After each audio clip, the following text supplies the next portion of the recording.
네, 중국의 지난달 수출이 지난해 같은 기간에 비해서 21% 늘었습니다.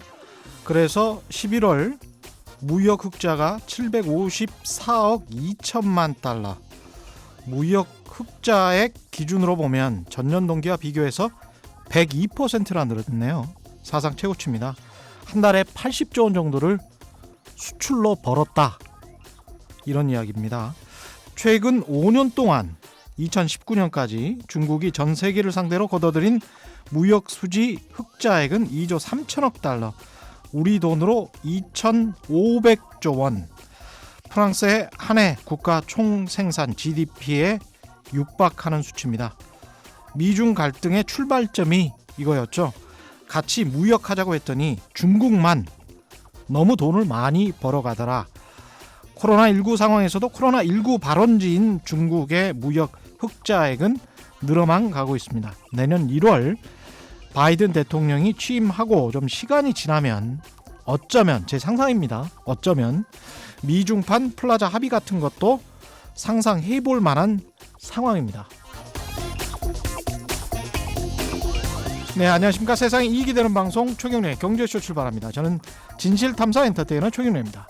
유튜브 오늘도 함께 갑시다.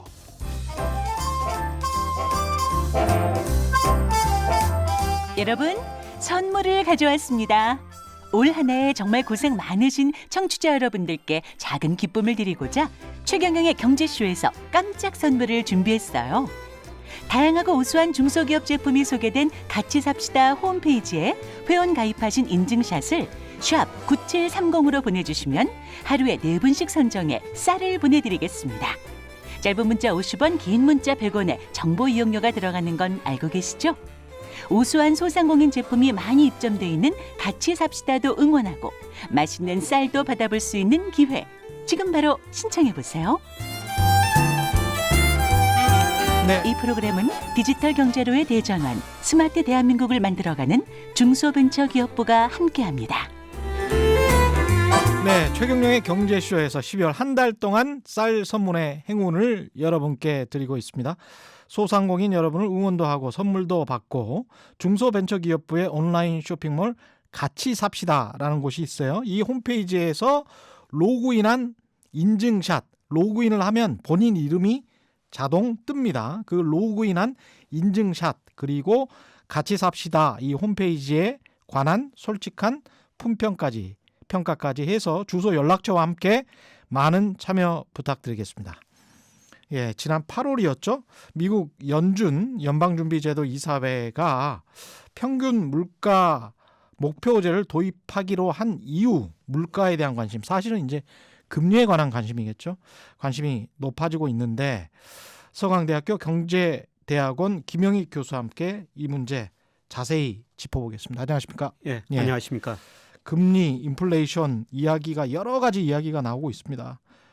자산 가격은 계속 지금 올라가고 있고 그런 상황이라서 살짝 사람들이 좀 불안해하면서도 이 상황을 즐기고 있는 사람들도 꽤 있고, 특히 투자하신 분들은 그렇고요.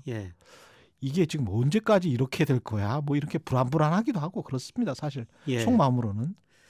뭐 저는 자산가에 지금 거품이 일부 발생하는 과정이다. 즐기기는 즐기되 출구 앞에서 즐겨야 된다. 그렇게 보고 있습니다. 출구 앞에서 언제 불날까 싶어서 이 스파크 팍 터지면 바로 나가겠다, 이런 느낌으로 지금 춤춰야 되는 시기군요. 뭐 주가하고 뭐 특히 그 미국 부동산 가격, 주택 가격 모두가 제가 생각해 보면은 지금 뭐 경제력에 비해서 너무 빨리 올라가고 있거든요. 우리도 마찬가지입니까? 우리는 미국보다는 상대적으로 더 낮습니다. 그래서 예를 들어 가지고 미국의 대표적인 주가지수 S&P 500인데요. 그거를 미국의 경제력 통화량에 비해 보면은 한 미국은 한 20% 주가가 가대평가돼 있고요. 우리 코스피도 우리 일평균 수출 금액, 그게 주가와 가장 관계가 높은 변수거든요. 그거하고 M2 통화량, 강의 통화라고 그러죠. 유동성을 고려해도 우리도 한 15% 정도, 지난 12월 말 기준입니다. 가대평가돼 있어요. 그러니까 돈이 많이 풀렸다고 하더라도 그걸 감안해도 15% 20% 높다. 그렇죠. 그렇게 제가 가지고 있는 모델에 이제 그런 수치들이 나옵니다. 그렇군요. 이건 참고해 보셔야 되는 그런 수치를 말씀을 하셨고요. 오늘은 정확히 말하면 늑대 소년이 외칩니다. 인플레이션이 다가오고 있는 거 아닙니까? 뭐 이렇게 예. 지금 잡으신 것 같은데요. 예. 예, 인플레이션 이야기인가요? 예, 예. 예, 그동안 일부 경제학자들이 인플레이션이 온다. 정말 세계가 돈을 많이 풀었거든요. 예. 근데 인플레가 안 왔었어요. 예. 근데 최근에 미국 경제학자들 사이에 인플레 논쟁이 있고요. 그다음에 영국의 파이낸셜 타임즈라고 예. 그 마틴 울프라고 유명한 칼럼니스트가 있어요. 그렇습니다. 예. 이분이 얼마 전에 칼럼을 한번 썼고요. 그다음에 블룸버그 같은 데도 지금 인플레 논쟁이 내년에 미국서 인플레이션이 올 것이다. 이런 논쟁이 지금 심화되고 있습니다. 인플레이션이 어떤 요인 때문에 오는지는 좀 이따 설명을 좀 해 주실 것 같고요. 예. 인플레이션은 뭡니까 도대체? 정의를 어떻게 해야 되나요? 한마디로 물가가 지속적으로 상승하는 현상이다. 지속적으로 예. 상승하는 것. 예. 일시에 이제 급등하면 하이퍼 인플레이션이라고 그러죠. 예. 예, 대표적으로 1923년 독일 예를 들고 있는데요. 예. 예, 그때 독일 물가 1년에 1억 250만 %나 오른 적이 있었습니다. 예. 예. 그런 걸 하이퍼 인플레이션이라고 그렇죠. 그러고요. 예. 예, 그다음에 인플레이션의 반대말이 디플레이션이죠. 예. 물가가 지속적으로 하락하는 현상. 일본이 95년부터 거의 10년 이상 겪었던 현상이죠. 예. 근데 인플레이션, 디플레이션 둘 다 나쁜데요. 나쁘기로 따지면은 사실 디플레이션이 더 나쁘죠. 그렇죠. 인플레이션이 오면은 정부가 인위적으로 가격을 통제하든지 아니면 통화 재정 긴축 전체 아주 어느 정도 잡을 수가 있거든요. 금리를 올리든지 해서. 예. 예. 근데 디플레이션이 오면 일본의 경험처럼 사실 잡을 수가 없습니다. 그렇죠. 그래서 예. 인플레이션이 상대적으로 디플레이션보다는 좋은데 그런데도 인플레이션이 좋은 건 아니다. 그렇죠. 가장 좋은 게 디스인플레이션이라고 그럽니다. 예. 물가가 오르기는 오르는데 매우 안만하게 오르는 현상. 최근에 전 세계가 지금 디스인플레이션이죠. 예. 미국도 1% 중반. 우리는 디플레이션보다는 조금 디플레이션에 가까운데 0.5% 소비자 물가가 그 정도밖에 안 오르고 있거든요. 그러니까 디스인플레이션이라는 거는 경제 성장률과 비교해서 아까 말씀하신 대로 한 3% 미국이 성장을 했으니까 예. 3% 성장에 1% 정도 인플레이션이면 정말 최적의 상황이긴 하네요. 그렇죠. 예. 각국 중앙은행이 물가 안정 목표로 내세우고 있는데요. 그 물가 안정 목표로 내세우면서 소비자 물가 상승 2%로 설정해 놨거든요. 예. 미국 연방준비제도 연준도 그렇고 우리 한국은행도 그래요. 그런데 그 밑에니까 그렇죠. 지금 물가가 상당히 안정된 것이죠. 그렇죠. 근데 이제 최근 10년 동안 보면 왜 이렇게 인플레이션이 과거처럼 일어나지 않느냐에 관해서 중국이 세계 공장으로서 굉장히 값싼 물품들을 공급하고 있다. 그다음에 아마존 이펙트, 뭐 이런 인터넷 효과 이런 거를 지금 이야기를 하고 있지 않습니까?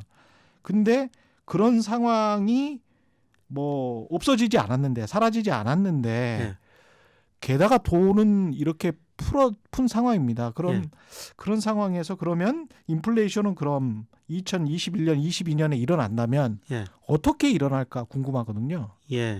뭐 때문에 일어날까? 우선 그러기 전에 왜 지금까지 물가가 안정됐는가? 그 이후부터 한번 찾아보고 그렇죠. 그 여러 요인들이 변하면서 물가가 오를 수 있다. 이런 말씀을 드리는 게 좋을 것 같습니다. 그러면 훨씬 더 명확해질 것 같습니다. 그러니까 1980년 이후로 전 세계가 물가가 굉장히 안정됐었거든요. 예를 들어 아주 오래전 일입니다만은 1980년에 2차 오일 쇼크 영향으로 미국 소비자 물가가 한 14%까지 올랐고요. 우리나라는 29% 정도 올랐었습니다. 근데 이걸 29% 오른 적도 있어요? 1980년이었었습니다. 지금은 뭐 상상할 수 없는 일인데요. 그런 일이 있었습니다. 근데 정치적인 이유도 그때 좀 있었겠습니다. 정치적으로 좀 혼란기 때는 좀 인플레이션이 일어나지 않습니까? 그렇죠. 혼란이 있었고 특히 원유가가 급등하면서 79년에 2차 오일 쇼크가 있었거든요. 그러네요. 79년. 그러면서 유가가 이렇게 많이 오르고 물가가 올랐었습니다. 그런데 그 이후로 물가가 계속 안정되고 있고요. 특히 2010년 이후에는 우리나라 소비자 물가 상승이 연평균 1.7%밖에 안 올랐습니다. 미국 1.8%, 우리가 미국보다도 물가 상승이 더 낮아졌죠. 10년간 한국의 소비자 물가 상승률이 연평균 1.7%, 미국은 1.8%. 그러면 왜 이렇게 진짜. 세계 물가가 안정됐냐? 그야말로 디스인플레이션 시대였거든요. 그러면 물가가 오르려면 수요 측면하고 공급 측면을 같이 따져봐야 돼요. 그렇죠. 우선 그 수요 측면에서 따져보면은 전 세계 경제가 능력 이하로 성장했다는 겁니다. 예. 우리가 흔히들 잠재 성장이라고 그러는데요. 예. 예, 그게 성장할 수 있는 능력이거든요. 예. 그런데 미국도 우리도 계속 그 밑으로 성장해요. 쉽게 말씀드려서 수요가 공급을 뒤따라가지 못했다는 것이죠. 수요가 공급을 뒤따라가지 못했다. 예, 공급이 과잉됐다. 예, 과잉됐다. 예, 그래서 미국도 보면요. 그 GDP 갭률이라고 그러는데 실제 GDP가 잠재 GDP 얼마나 접근해 가느냐. 그게 예. 0이면은 예. 능력만큼 성장한다는 거고요. 그렇죠. 마이너스면은 예, 능력 이하로 성장한다는 것인데 예. 예, 그런데 미국이 2010년 이후로 보면 한 2% 정도 능력 이하로 예, 그렇게 성장했고요. 예. 그다음에 더 중요한 거는 돈이 안 돌고 있어요. 돈을 풀었는데. 예. 예. 그래서 통화 승수라고 우리가 그렇지 그렇죠, 않습니까? 그렇죠. 그래서 돈이 안 예. 돌다 대표적으로 통화 승수라고 그러는데요. 통화 승수는 보통 강의 통화 이거를 번원 통화 한국은행이 예를 들어서 찍어낸 돈하고 뭐 지준에 지금 합친 게 번원 통화인데요. 예. 이게 미국 같은 경우에는 2008년에 한 9배였었어요. 글로벌 금융위기 전에. 9배. 예. 근데 예. 뭐 지금 3 내지 4배로 떨어졌고요. 이게 통화 승수가 9배라는 게 광의 통화를 풀었는데 돈을 풀었는데 예. 그 돈이 9번 돌았다. 예, 그거죠. 한국은행이 돈을 찍어냈는데 예. 9번 돌았다. 1년 동안? 예, 예. 1년 동안 예. 9번 돌았다. 예, 예. 근데 이게 1년 동안 3, 4번 돈다. 예, 예. 그러니까 5만 원권짜리 화폐를 찍어냈는데 그 지폐가 9번 도냐, 3, 4번 도냐 이 예. 이야기네요. 예. 예. 근데 우리나라는 더 많이 떨어졌어요. 우리는 몇 번이나 돕니까? 예, 2008년에 26배였었는데요. 26배군요. 2008년에. 올 9월 보니까 15배로 아, 15배. 이렇게 급락했거든요. 이렇게 돈을 많이 풀었는데 돈이 안 도니까 물가가 안정된 것이죠. 왜 이러는 겁니까?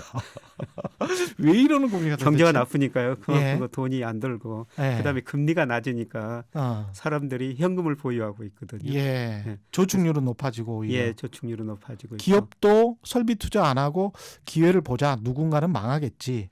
뭐 이러면서 예. 망할 때 싼 값에 내가 사야지. 예, 예. 지금은 뭐 일단 지켜볼래. 뭐 이런 예. 거잖아요. 그래서 우리 예. 기업들도 지난 6월 말에 현재 한국은행 자금순환표 보니까 현금성 자산이 728조 맞아요. 사상 최고치입니다. 엄청나더라고요. 예. 엄청나더라고요. 이렇게 예. 기업도 돈을 보유하고 있고 예. 가게도 예. 저금리 때문에 그냥 은행에다 맡겨놓으면 금리 0.9% 1%도 안 맞는데 일부 그냥 현금으로 가지고 있는 겁니다. 그렇죠. 그래서 5만 원권 지금 환수율이 많이 낮아졌다 예. 이런 이야기도 나오는데요. 돈이 안 돌기 때문에 물가가 안 오른 거고요.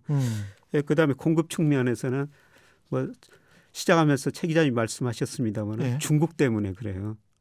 예. 중국 때문에. 중국이 2001년에 WTO 세계 무역기구에 가입하거든요. 예. 예, 그리고 세계 시장에 편입되면서 중국 임금이 굉장히 낮았었어요. 예. 저임금을 바탕으로 상품을 싸게 생산하죠. 전 세계에 공급해 준 거죠. 대표적으로 미국 물가가 안정된 이유는 사실 중국 때문입니다. 우리도 마찬가지고요. 그러니까요. 그 2001년 WTO 가입 이후에 제가 다큐멘터리를 많이 보는데 예. 미국 월마트의 상품 중에서 미국산 상품이 몇 개나 되는지 한번 세어보자. 뭐 예. 그런 다큐멘터리가 있었거든요. 예. 거의 없더라고요. 50% 이상이 중국산이라는 예. 겁니다. 그래서 미국 그 중국산 때문에 망한 미국 중소기업들을 뭐 찾아가고 예. 뭐 이랬던 다큐멘터리가 있어요. 근데 아주 유명한 중소기업들이 다 망했더라고요. 예. 이 미국. 예. 예. 중국 무역 수지 흑자가 많이 나오고 있다고 말씀하셨는데요. 예. 2001년 중국이 WTO에 가입하고 미국하고 교역해서 작년까지 5조 1,400억 달러 벌어갔어요. 아유. 5조 1,400억 달러면 한 5,500조 정도. 예, 그 정도죠. 와, 엄청나네요. 그러니까 사실 미국 물가가 안정된 거는 예. 뭐 월마트에서 아까 말씀하셨습니다만 중국 사람들이 싸게 생산하죠. 미국으로 수출해 줬기 때문에 예. 예, 미국 물가가 안정된 겁니다. 수요 측면에서는 돈이 안 돌고 경제가 능력 이하로 성장하고 예. 공급 측면에서는 중국이란 나라가 세계 시장에 편입되면서 물건을 싸게 공급해 줬기 때문에 전 세계 물가가 이렇게 안정된 거죠. 아니 번 돈만 지금까지 번 돈만 5,500조 원이면 우리나라 한 해 총 생산이 한 1,900조 원 정도 되는데 예.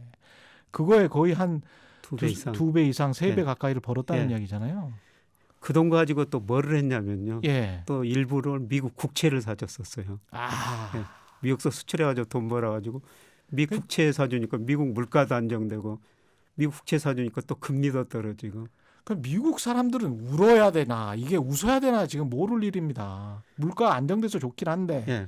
자국산 제품들이 싹 시장에서 물러나고 그다음에 자국 노동자들 일자리 다 뺏기고 예.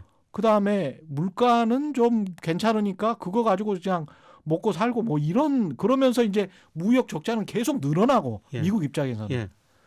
그러니까 답답하겠습니다. 미국이 예. 리쇼어링이라고 그래가지고 예. 이제 제조업을 자기네 유치하겠다. 그리고 바이 아메리카 그래가지고 자기들 걸 자기들이 사겠다. 예. 이런 식으로 지금 이야기를 하고 있지 않습니까? 예. 예. 그런데 그거는 뭐 쉽지 않은 일인 것 같습니다. 그렇죠. 아무리 생각해도 중국처럼 싸게 생산할 수는 없죠. 그렇죠. 예. 우리는 아직은 그래도 수출로 꽤 흑자를 보는 편이고 예. 올해 우리 수출 그다음에 내년까지도 꽤 좋다고 하는데 예.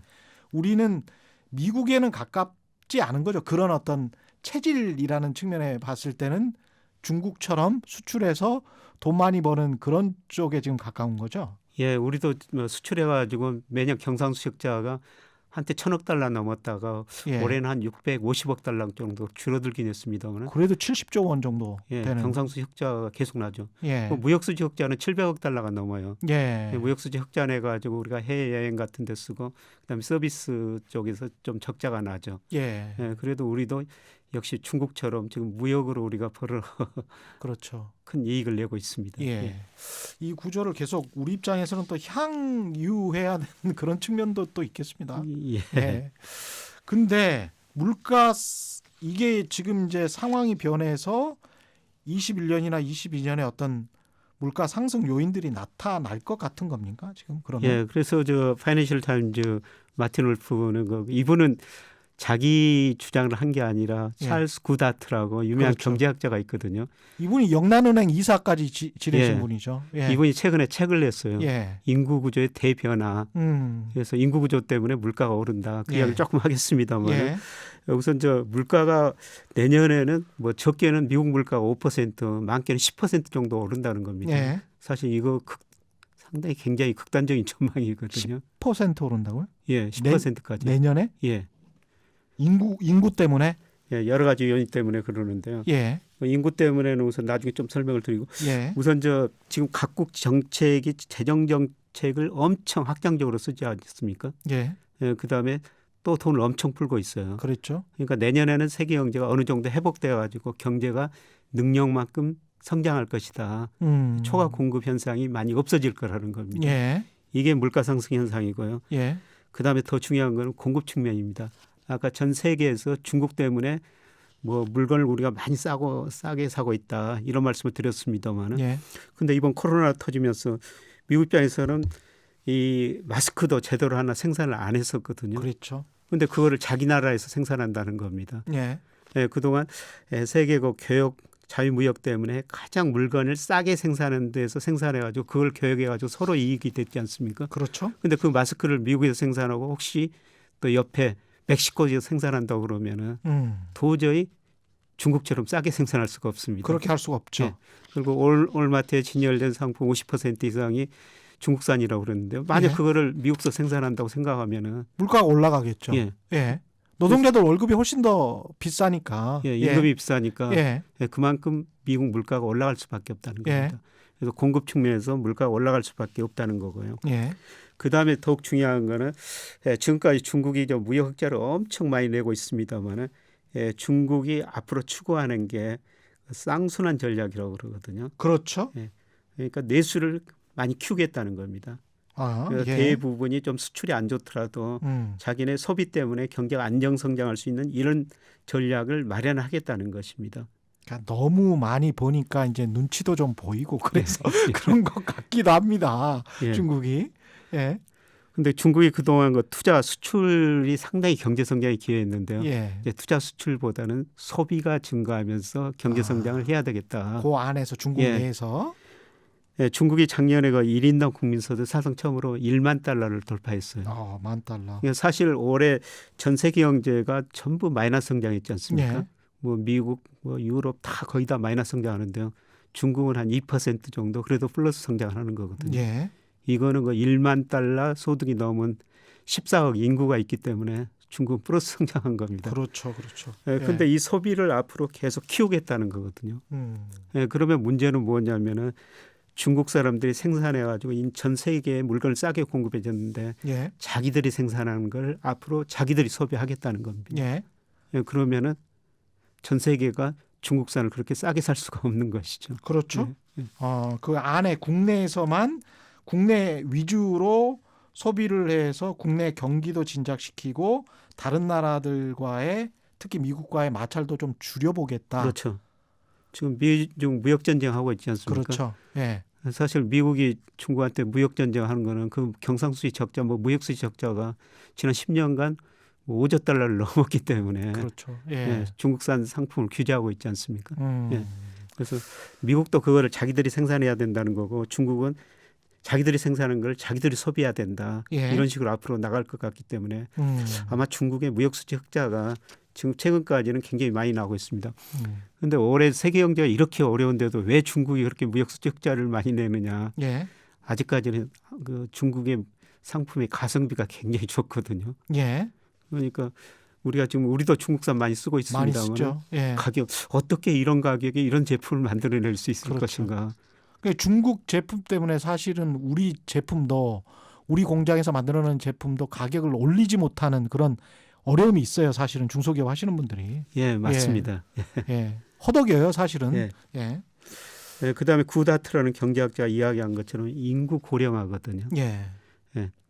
인구 고령화도 또 요인이 된다. 그다음에 여성분들 노동 참여입니다. 인구 그러니까, 고령화, 여성의 노동 참여가 인플레이션. 과거에는 어떤 요인을 여성분들이 일을 별로 안 하셨거든요. 그랬죠. 그런데 우리나라도 지난 9월 보니까 15세 이상 인구 중에서 53% 정도 여성분들이 일을 하고 있습니다. 선진국에 비해서는 아직은 낮은 수준이죠. 낮은 수준입니다. 근데 여성들이 노동시장에 참여하다 보니까 더 많은 생산을 늘릴 수가 있었다는 것이죠. 그런데 문제는 여성들이 이렇게 노동에 참여하다 보니까 출산율이 많이 떨어져 버렸다는 겁니다. 그러네요. 출산율이 떨어지니까 이제 젊은 친구 생산할 수 있는 인구는 갈수록 줄어들죠. 그다음에 노령 인구는 갈수록 늘어나니까요. 그러면 임금이 올라간다? 임금도 올라갈 수 있고 그다음에 노령 인구는 소비할 수 있는 인구거든요. 젊은 사람들은 생산할 수 있는 인구죠. 그렇죠. 노령 인구는 거의 쓰시기만 하는 거죠. 그러니까 앞으로 생산할 수 있는 젊은 인구보다도 소비를 할 수 있는 노령 인구들의 비중이 훨씬 더 높아져 버린다는 겁니다. 거의 모든 선진국이 그러겠습니다. 우리가 그래서 65세 이상이 15% 이상이면 인구의 15% 이상이면 고령화 사회라고 하잖아요. 내년에 20%가 되거든요. 내년에 그 초고령사에 접어듭니다. 그렇죠. 65세 이상 인구.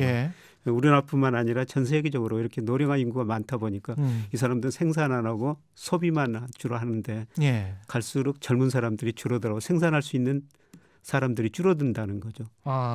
그래서 전 세계 생산보다 소비할 수 있는 인구가 늘어나니까 물가가 올라갈 수밖에 없다.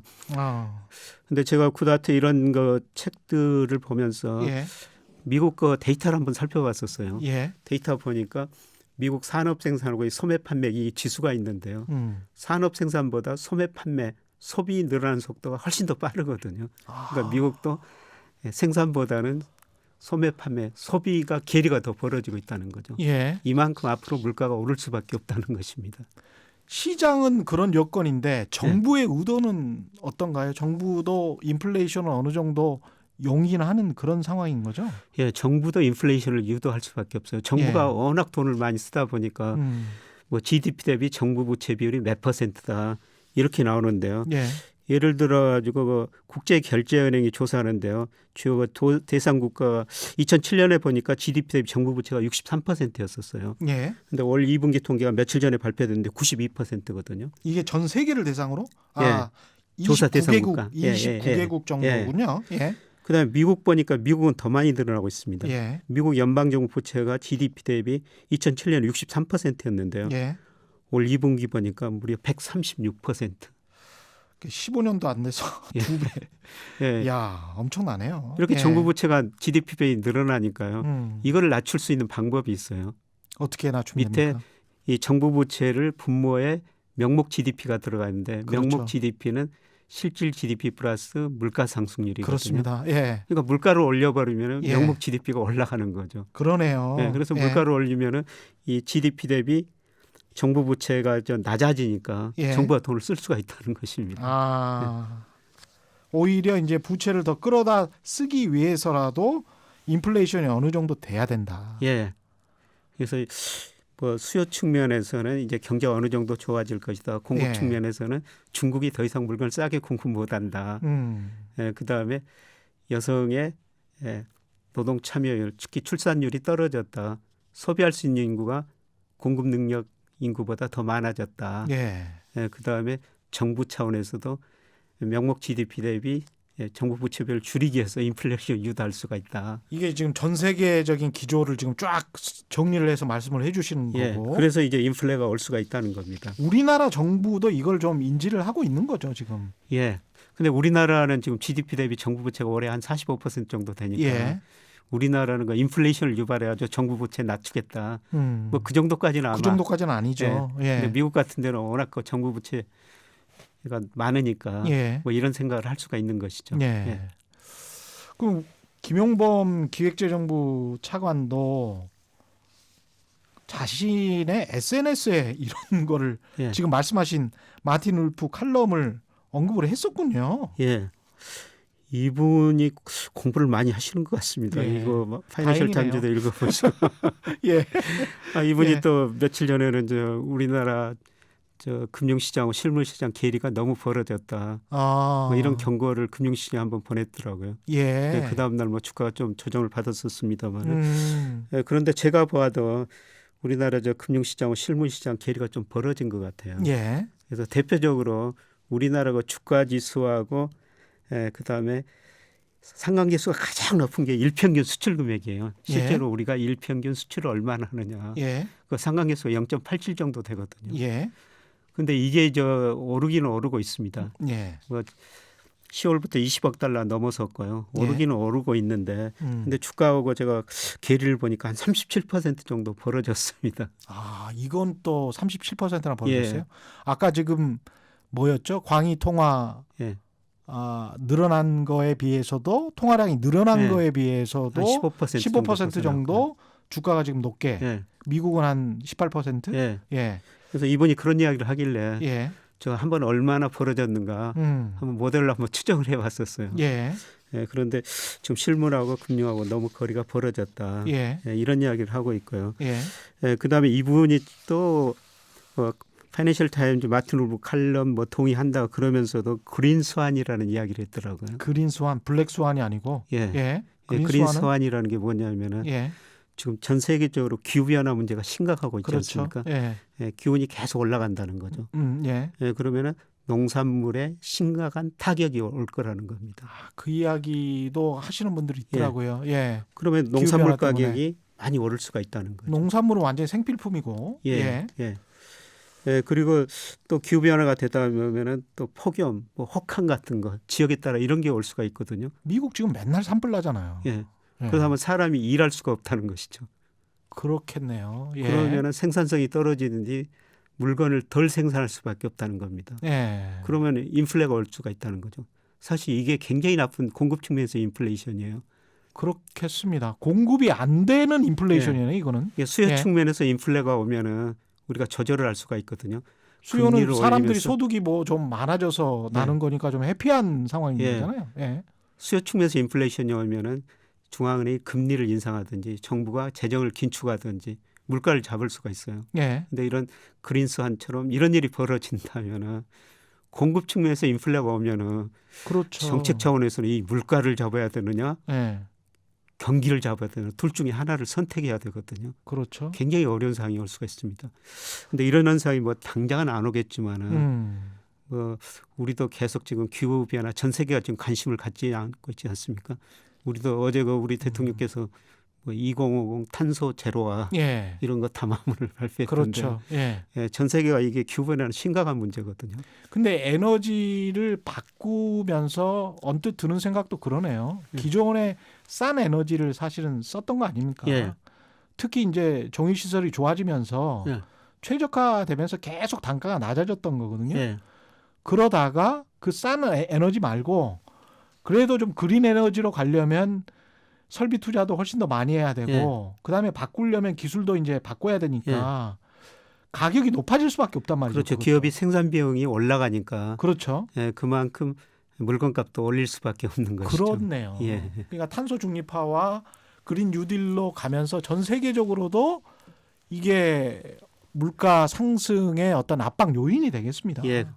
그래서 1980년부터 지금 거의 30년 동안 우리가 지금 저물가 디스인플레이션 사달았거든요. 그런데 만약 이런 식으로 인플레가 온다면은 사실 모든 생각을 우리가 파이낸셜 타임즈에 지적한 것처럼 바꿔야 되는 시기가 올 수가 있는 겁니다. 조금 좀 아찔해지고 있습니다. 근데 만약에 이제 이런 상황에서 우리는 정부 부채는 아까 말씀하신 대로 뭐 45% 별거 아니라고 칠 수 있는데 가계 부채가 우리는 심각하지 않습니까? 인플레이션이 왔어요. 근데 부채는 지금 가계는 많아요. 나머지 것들도 고민해야 될 지점들이 굉장히 많을 것 같은데 뭐를 고민해야 되죠? 우선 그 부채 문제를 제일 많이 고민을 해야 됩니다. 전 세계적으로 부채 문제가 심각하거든요. 그러니까 2008년, 2009년 뭐 전 세계가 위기를 겪으면서 돈을 많이 풀었고 정부가 돈을 많이 썼고요. 그다음에 또 이번에 위기를 겪으면서 또 돈을 많이 쓰고 있거든요. 그래서 각국의 사정에 따라 달라지지만은 경제 주체가 너무 부실해져 버렸어요. 미국은 정부가 부실해졌고 그다음에 중국은 기업이 부실해졌고 우리나라는 가계가 부실해졌지 않습니까? 우리나라 가계 부채 문제 이야기했습니다만 사실 우리가 97년과 외환위기를 겪은 거는 기업 부채가 굉장히 많이 증가했기 때문이었죠. 그때 GDP 대비 기업 부채가 109% 정도 갔었거든요. 그런데 이때 우리가 외환위기 구조조정하면서 그래도 극복할 수 있었던 거는 이때 가계 정부는 굉장히 건전했었어요. 가계 부채가 GDP 대비 46%였거든요.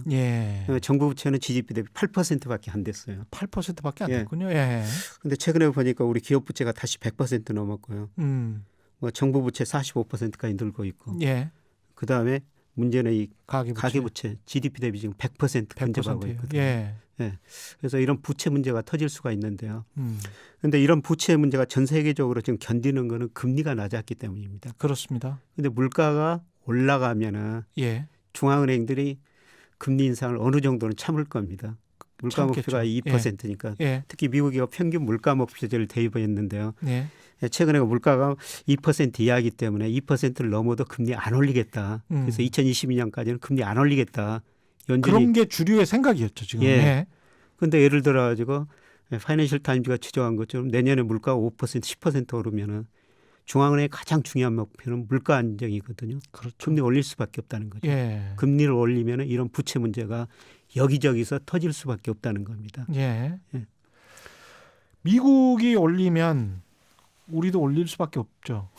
사실 우리 경제는 인플레이션보다 현재 디플레이션에 가깝거든요. 작년에도 우리 소비자 물가 0.5%, 올해도 0.5% 상당히 디플레이션에 가까워요. 그러니까 미국의 인플레가 지나치지 않는다면은 우리나라 측면에서는 어느 정도 디플레를 방지하는 긍정적인 효과도 있습니다. 그렇군요. 그런데 미국 물가 5% 10% 올라와 버리면 미국이 금리 인상하면은 우리도 금리 인상 안 하고 배길 수가 없는 거죠. 왜냐하면은 국채랄지 해외 자본이랄지 이런 거 이제 유출이랄지 이런 것들을 좀 우리는 생각을 해야 되고 환율까지 이제 연계해서 생각을 해야 되니까요.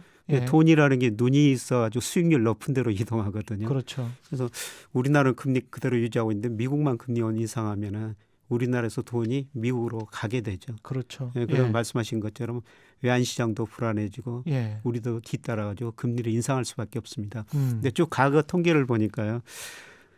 미국이 금리 인상하면 우리가 한 6개월, 8개월 정도 시차를 두고 6개월에서 8개월 금리를 올렸거나 내렸거나 그렇게 되네요. 그러면 상상을 해보자면 만약에 2021년 하반기쯤에 어떤 신호가 온다면 우리는 그래도 2022년 상반기쯤으로 갈 수도 있겠습니다. 그렇습니다. 거기가 또 만약에 2022년에 온다면 우리는 2023년 정도까지. 그래서 저는 2022년 하반기 2023년은 우리가 상당히 좀 리스크를 관리할 해다. 2022년 먼 미래지만은 하반기 2023년 상반기 정도. 그 전부터 대비를 많이 해야 되겠습니다. 예, 미리서 좀 대비를 하시는 게 좋을 것 같습니다. 중국은 어떻게 대응할 것 같습니까? 만약에 이제 인플레이션이 오는 그런 상황이고 예. 그러면 사실 중국 때문에 전 세계 물가도 안정됐지만 금리도 안정됐거든요. 예. 예, 중국이 미국서 수출하고 돈 벌어가지고 그 돈 가지고 미 국채 사줬다고 그랬죠. 예. 예, 그런데 지금 국채를 서서히 줄이고 있습니다. 예. 근데 지금은 중국의 무역수지 흑자가 많이 나오고 있지만은 중국이 쌍순환 전략을 써가지고 소비가 많이 증가하면은 예. 결국 수출할 수밖에 없거든요. 그렇죠. 예, 그러면은 중국이 무역수지 흑자가 많이 줄어들든지 좀 뭐 먼 미래를 보면은 중국이 계속 소비 중심으로 성장하면서 중국 위안화 국제화를 꿈꾸기 때문에 오히려 무역수지가 적자가 될 수가 있어요. 그러네요. 그러면 중국이 전 세계에 물건을 공급할 수가 없다는 것이죠. 저 자금을. 그렇죠. 돈을 공급할 수 없다는 예. 거죠. 예, 그러면 또 금리가 오를 수밖에 없습니다. 근데 중국이 이렇게 소비 중심 국가로 가는 이 과정, 예. 그다음에 위안화가 계속 절상이 되어가는 과정. 그러면 아까 제가 이제 오프닝에서 상상을 했지만 일본이 플라자 합의를 85년도에 미국이랑 했지 않습니까? 예. 그러면서 일본이 한 6년 동안 굉장히 좋았잖아요. 예. 굉장히 예. 좋은 상황이었고 아주 뭐 넘쳐났죠, 사람들이. 예. 부가. 근데 그 옆에 바로 인접한 우리도 어떤 그런 중국의 부의 급증의 효과를 좀 보면서 주식이나 이런 것들에서 기회가 있을 수도 있지 않을까요? 저는 금융으로 국부를 한마디로 중국에서 늘려야 된다. 예. 계속 이런 말씀을 드리고 있습니다. 예. 85년 9월 그 플라자이 말씀하셨습니다만은 이때 미국이 어려우니까 달러가 차락 엔 마르크 같이 강세 유도했지 않습니까? 예. 이때 그 85년 8월에서 87년 12월 달까지 이때 엔화 가치가 42%나 올랐습니다. 예. 그런데 우리나라 통화는 엔에 비해서 78%나 떨어졌거든요. 예. 그러니까 우리 수출 기업들 얼마나 좋았겠습니까? 세계 시장에서 일본하고 경쟁해야 되는데 예. 우리 돈 가치가 일본에서 78%나 떨어졌으니까요. 그렇죠. 그리고 그 당시 또 3조 호황이라고 예, 미국이 사우디 부채겨가지고 원유점 생산 늘려라. 그러니까 예. 유가가 배럴당 32달러에서 7달러까지 떨어진 거예요. 유가가 떨어지고 물가가 안정되고 각국 예. 중앙에 저금리 정책 펼치고 저유가 저금리로 세계가 소비 많이 하는 데다가 엔가치까지 강세가니까 예. 소위 3조 호황이라고 우리 그 86년, 88년 수출 중심으로 연평균 12% 성장했거든요. 그랬죠. 예. 85년 9월 미국이 플라자를 통해 가지고 사실 일본은 그 뒤로 망가졌고 우리나라는 한 단계 더 할 수 있는 계기가 됐었거든요. 그러니까요. 예. 그런데 지금 미중 무역 전쟁의 패권 전쟁은 저는 정점은 거의 금융 전쟁이라고 보고 있습니다. 예, 미국이 2010년 이후로 중국과 교역해서 5조 1천억 달러 그거를 무역으로 적자를 냈거든요. 예. 그거를 미국은 중국에서 찾아오자는 게 목적이에요. 예. 근데 미국이 상품 수출해서 중국에서 찾아올 수가 없거든요. 미국이 잘하는 건 금융 서비스업입니다. 예. 그래서 중국한테 금융시장 계속 개방해라 예. 이렇게 요구하고 있지 않습니까? 예.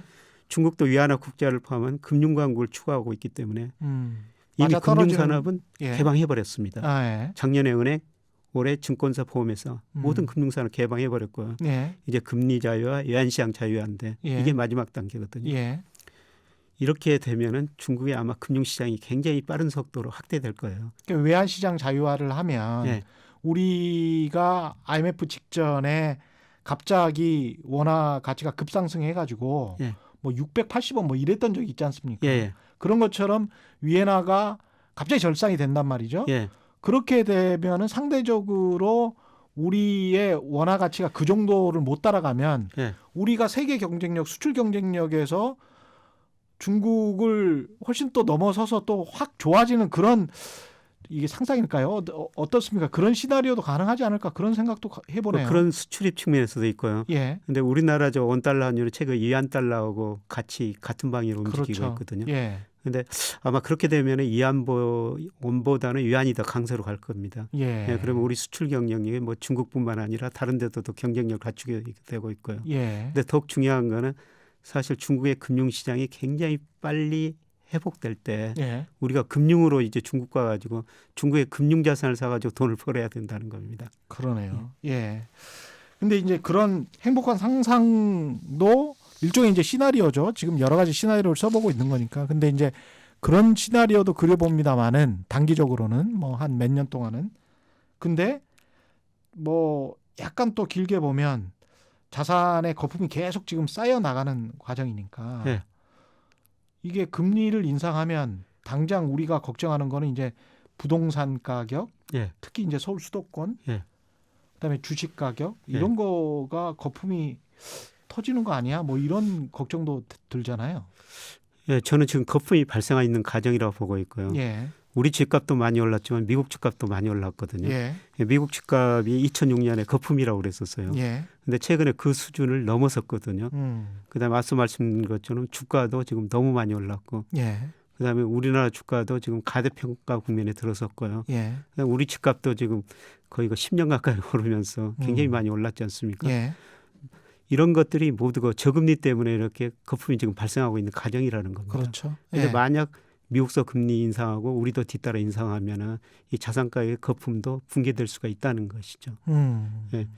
그래서 자산 가격은 실물보다 먼저 움직이거든요. 예. 예, 저는 내년 하반기부터 그런 자산 시기는 가격의 내년 하반기부터. 예, 거품 붕괴 현상이 서서히 나타나리라 보고 있습니다.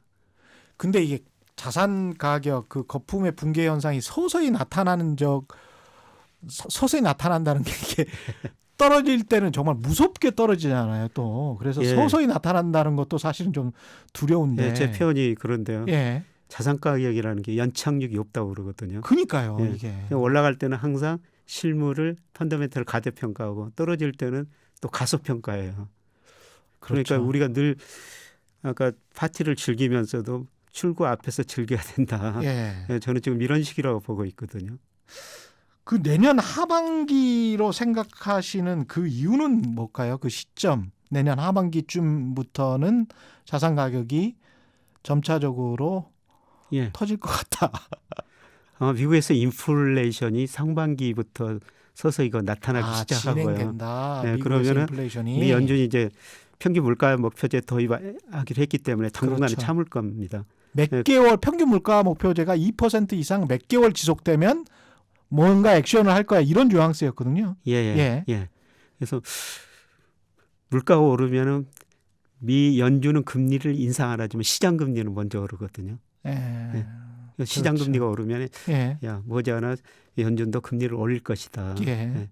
그러면서 그런 것들이 자산 시장에 먼저 좀 반영될 것 같습니다. 가장 먼저 반영되는 거는 역시 이제 주가가 먼저 움직이겠네요. 가장 그 주식 시장은 즉각적으로 반응을 하니까. 예, 그렇습니다. 그러니까 주식 시장도 내년 상반기 이후부터는 좀 조심하면서 지켜봐야 되는 그런 상황이네요. 예, 저는 그렇게 내다보고 있습니다. 예.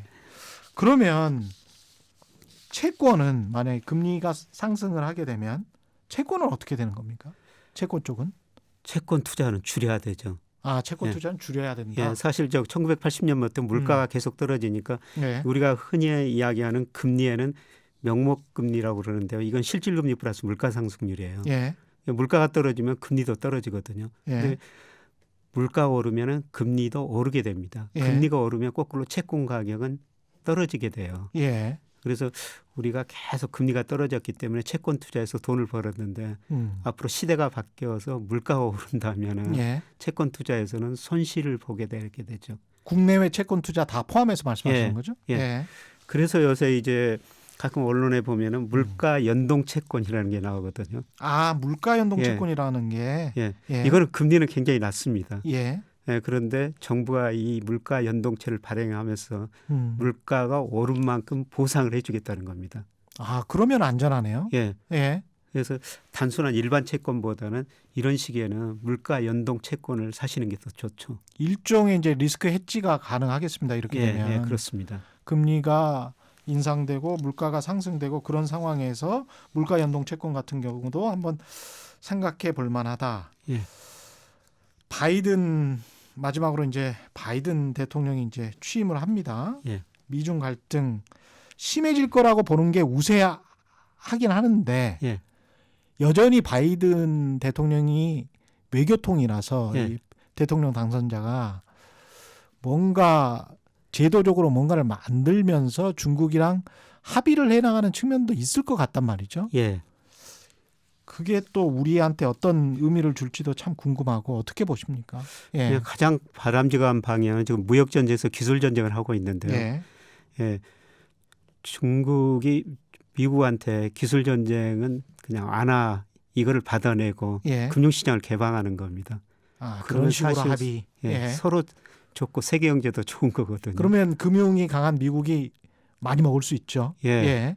그래서 중국이 과연 그거를 어느 정도 허용해 줄 것인가 이게 문제입니다만 그게 이제 가장 바람직한 방향인데 근데 본질적으로 미중 무역 전쟁, 기술 전쟁, 금융 전쟁 이건 패권 전쟁이거든요. 그렇죠. 그래서 아마 2030년 가면은 중국 GDP가 미국 GDP를 넘어서게 됩니다. 그렇죠. 예. 예. 예, 이런 추세이기 때문에 예. 이런 패권 전쟁은 지속적으로 남아 있을 거로 보고 있습니다만 예. 트럼프는 본인이 직접 싸웠습니다만 말씀하신 것처럼 바이든은 제도권 내에서 동맹을 만들어 가지고 예. 중국을 견제하겠다 이런 식인데요. 가장 바람직한 방향은 기술 전쟁 이거 포기하고 예. 중국에서 금융시장 개방을 통해 서로 이익되는 이런 게 가장 바람직한 방향인데요. 과연 이런 쪽으로 나갈지는 조금 지켜봐야 될 것 같습니다. 알겠습니다. 우리 경제도 미중 갈등이 어떻게 전개되느냐에 따라서 많이 달라지기 때문에 우리 경제의 향방도 좀 지켜봐야 될 것 같고요. 이런 상황에서 이제 개인들이 그러면 물가 상승, 금리 인상을 한 1, 2년 정도 앞두고 있다면 어떤 식으로 자산 배분을 해야 되는 게 가장 좋을까요? 지금부터는. 우리 가계 자산 중에서 다행히 주식 비중은 그렇게 높지 않아요. 한 18% 정도 평균 되거든요. 예. 예. 그래서 주식 비중은 크게 줄일 필요는 없을 것 같습니다만 예. 그래도 내년 상반기 가가지고는 좀 줄여주시는 게 좋을 것 같고요. 예. 인플레를 좀 대비하셔야 된다는 거죠. 그렇죠. 예. 예. 인플레가 올 때는 초기에 주가도 같이 올라요. 그러니까 인플레이션 초기 때는 주가도 같이 오릅니까? 예. 근데 인플레이션이 심화되면은 이제 각국의 중앙은행이 금리 인상하니까 불안해서 주가도 떨어질 수밖에 없고요. 예. 그다음에 일반 채권은 줄이는 게 낫고 물가 안정 채권 예. 아까 말씀드린 그런 거 인플레를 보상해 줄 테니까 그런 거에 좀 관심 가지는 게 좋을 것 같고요. 그다음에 최근에 금값이 많이 올랐다가 많이 떨어졌습니다만 예. 금도 하나의 인플레 해지 수단이거든요. 다주택자는 어떻게 해야 될까요? 다주택자는 지금 집을 팔아야 되는 시기네요. 그러면? 예, 저는 집은 하나만 살 집만 놔두고요. 1가구 1주택자는 그냥 그래도 일종의 포트폴리오라고 생각하고 자산의 포트폴리오라고 생각하고 그래도 가지고 있어야 되는 겁니까? 예, 집은 사는 곳이니까요. 예, 사는 곳이니까. 예. 거주의 목적이라면. 거주의 목적이라면은 올라든지 떨어지든지. 상관이 없으니까. 근데 투자 수단으로 그동안 주택을 샀다면은 그거는 좀 줄여드는 게 저는 좋을 것 같습니다. 그 시기가 머지않아 올 것 같습니다. 면적을 줄이든지. 그리고 주식이라는 게 유동성이 좋아가지고 그냥 사고 팔기가 쉽거든요. 그렇죠. 근데 이게 부동산 경기가 한번 후퇴되면은 팔리지도 않아요, 잘. 유동성이 굉장히 떨어지는 거라요. 부동산은 좀 미리미리 대응하는 게 저는 좋을 것 같다는 생각이 듭니다. 미리미리. 미리미리 여러 가지 시나리오를 말씀해 주셨습니다. 오늘 말씀 감사하고요. 지금까지 서강대학교 경제대학원의 김영익 교수와 함께했습니다. 고맙습니다. 고맙습니다. 최경영의 경제쇼는 여기까지입니다. 내일 오전 11시에 유튜브로 이번 주 경제쇼 플러스 업로드됩니다. 이번 주도 지난주에 이어서 소상공인 여러분과 함께하는 특집입니다. 주말에는 경제쇼 플러스입니다. 저는 KBS 최경련 기자였고요. 다음 주 월요일 4시 5분에 다시 찾아뵙겠습니다. 지금까지 세상에 이익이 되는 방송 최경련의 경제쇼였습니다. 고맙습니다.